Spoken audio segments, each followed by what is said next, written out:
Hi, I'm Timothy Pope and this is Tim Talks from Shanghai Eye, where I'm going to be examining how China is perceived and portrayed around the world. Today, I want to look at the China-US relationship, technology and development. These are all really important topics, but the China-US relationship is particularly critical. It touches on so many aspects of our lives and has such a wide-reaching impact that I'm sure this is not the last time I'm going to be talking about it in this series. Because in many ways it seems as though everything that happens in China, every government decision, every piece of economic data, everything is looked at through the prism of what will the US think about this? How will this impact the US-China relationship? And in some respects, the reverse is true as well.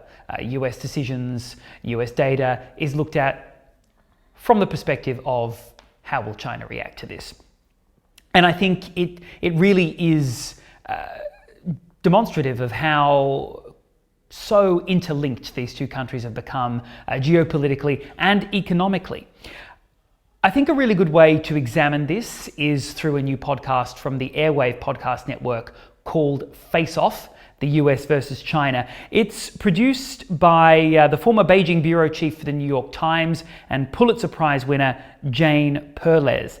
It really doesn't shy away from tackling what I think are some of the toughest issues facing what is probably the world's most significant diplomatic relationship.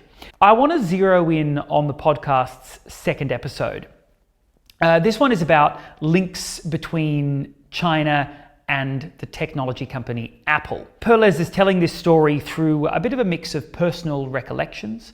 She's a veteran reporter and has been reporting on China and on the US for quite a long time, so she has some of these personal recollections to draw on. She also has some really quality interviews there and some analysis from one of the West's top China historians, Rana Mitter. A lot of this story is the story of how China came to make almost 230 million iPhones every year. And it's also the story of US tech and manufacturing offshoring. Now, this is something that we've heard a lot about and we will continue to hear about in this US election year, because offshoring is something that some people in the United States say that they now regret. And I suppose if you don't believe in globalization, or if you're concerned about how the relationship between companies like Apple and China have developed since they first began, then yes, this might be an area or a cause for concern for you, because one thing this podcast looks at is the way that Apple has been forced to give back to China. Jane Perlez talks to one reporter, Wayne Ma, and he broke a story that detailed exactly what Apple's presence in China entailed. Part of that was training factory staff, and then what the podcast goes through is that these factory staff, once they've been trained by Apple, once they have these skills, they can then potentially leave and go and work for a competitor company, or for a new component company, a Chinese rival to Apple's established partners. And they can take that knowledge with them. The biggest example of this is Luxshare. Now, this is a company that was started by a former Foxconn employee, Foxconn, of course, being Apple's biggest parts supplier. And Luxshare itself is now a major supplier of parts to Apple. They started off making small chips, small circuits, peripherals. Now they're manufacturing whole tech items. They even make Apple's new VR headsets. The transfer of knowledge, though, looked at one way, it really is just the price of outsourcing and of offshoring.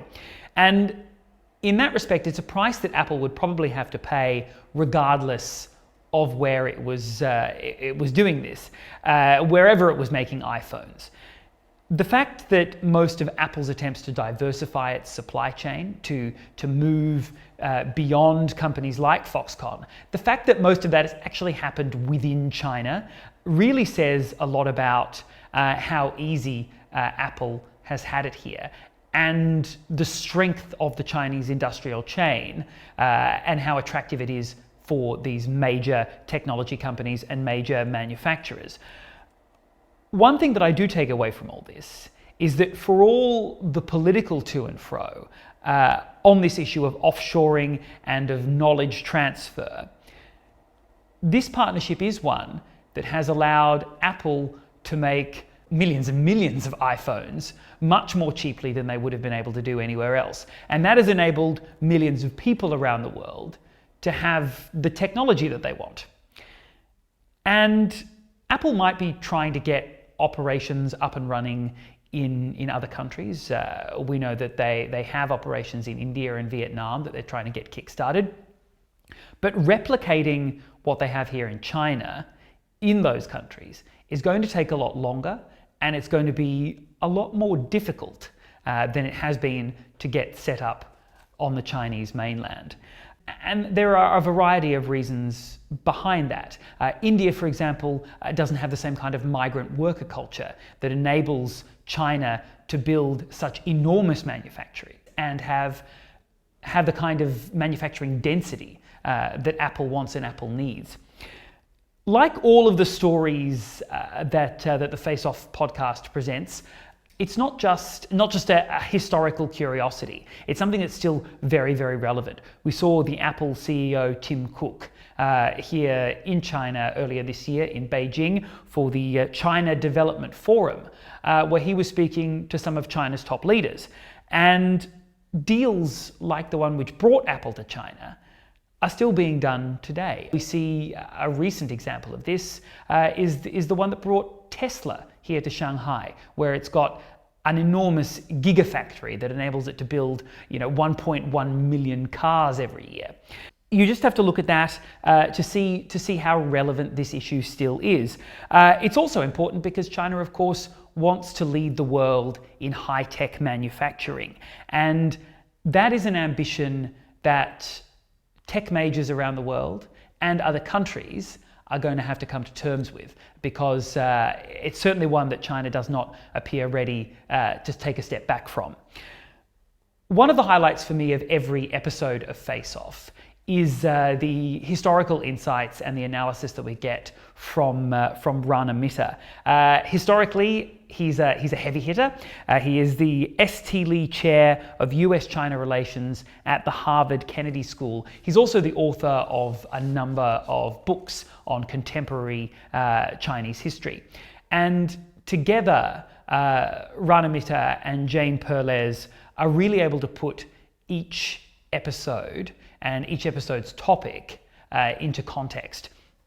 I find this really helpful for me personally.